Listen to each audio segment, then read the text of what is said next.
What happens when fear spreads faster than fire? Welcome to the story of the powder alarm, a chaotic, fascinating moment in 1774 when rumors of British tyranny set colonial militias scrambling and set the stage for revolution.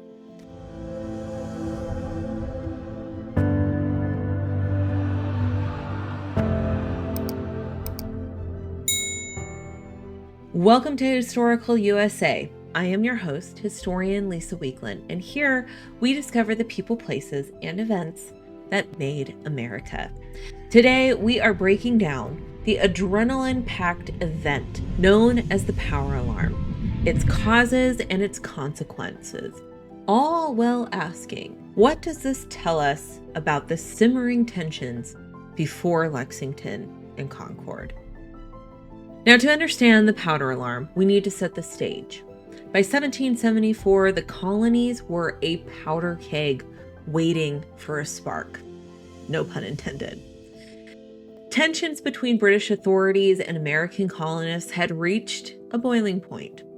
The intolerable acts passed after the Boston Tea Party had infuriated the colonies, and many believed that armed conflict was inevitable. Now, one crucial resource for colonial militias was gunpowder. Without it, muskets and cannons were useless. Colonists guarded their powder stores with extreme vigilance, knowing that any attempt by the British to seize them would be seen as an act of war.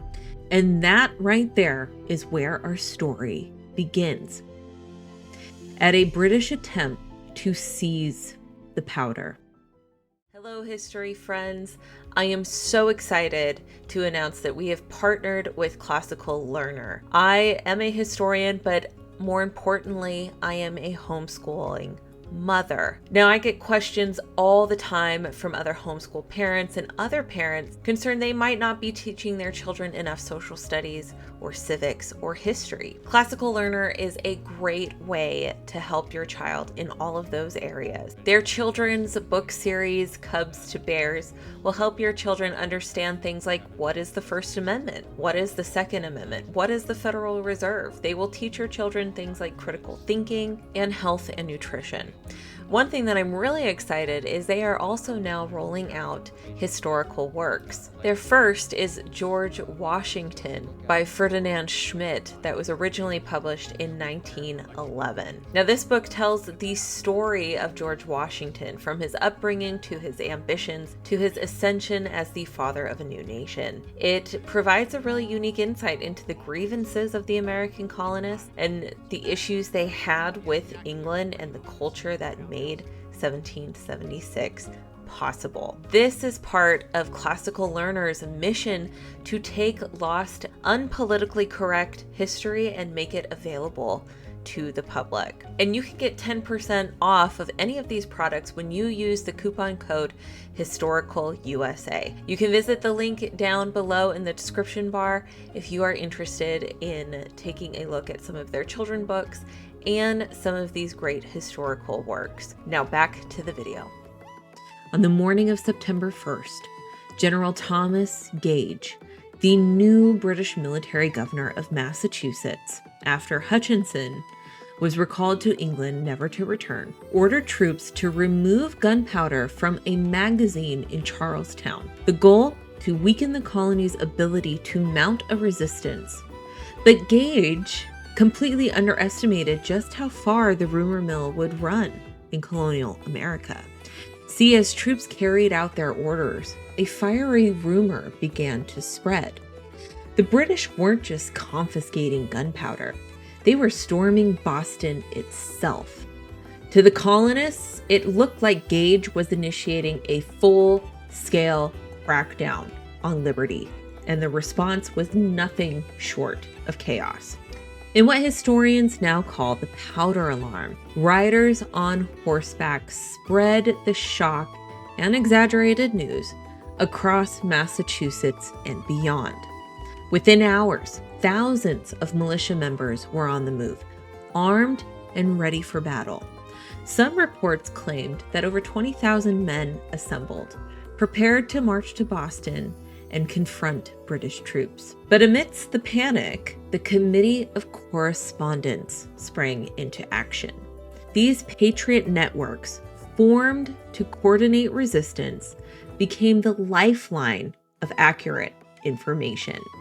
Led by figures like Samuel Adams and Dr. Joseph Warren, they confirmed the truth. Boston was safe, but the British were seizing munitions, and the militia needed to get themselves ready. By the time British authorities realized what was happening, they were stunned.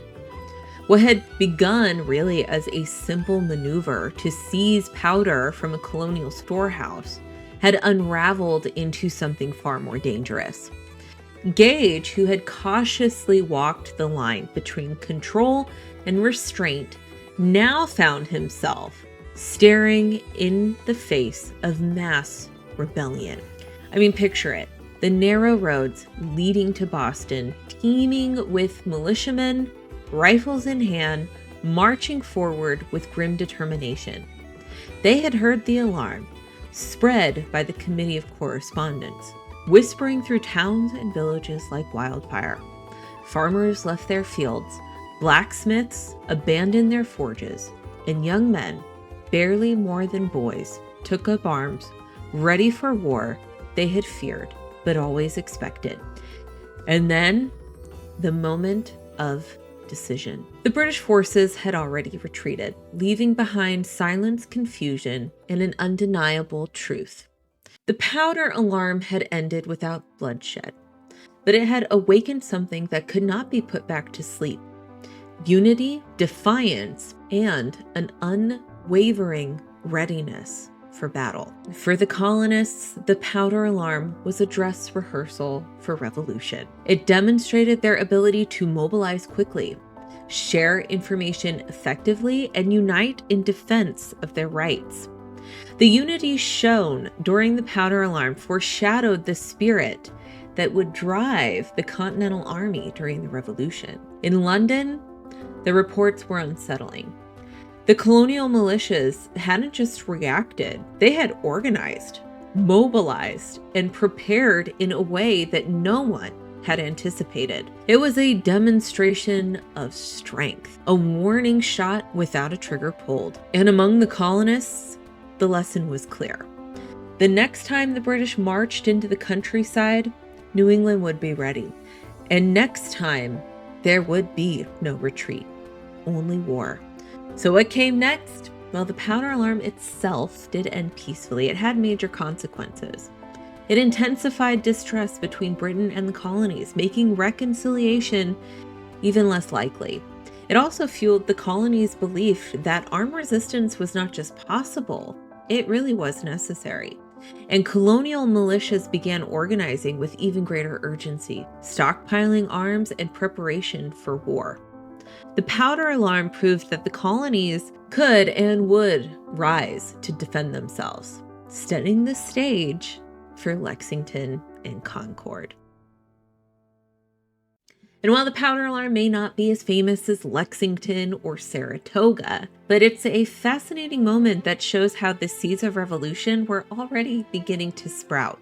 What do you think the powder alarm says about the American spirit, or the way fear can shape history? Let me know in the comments below.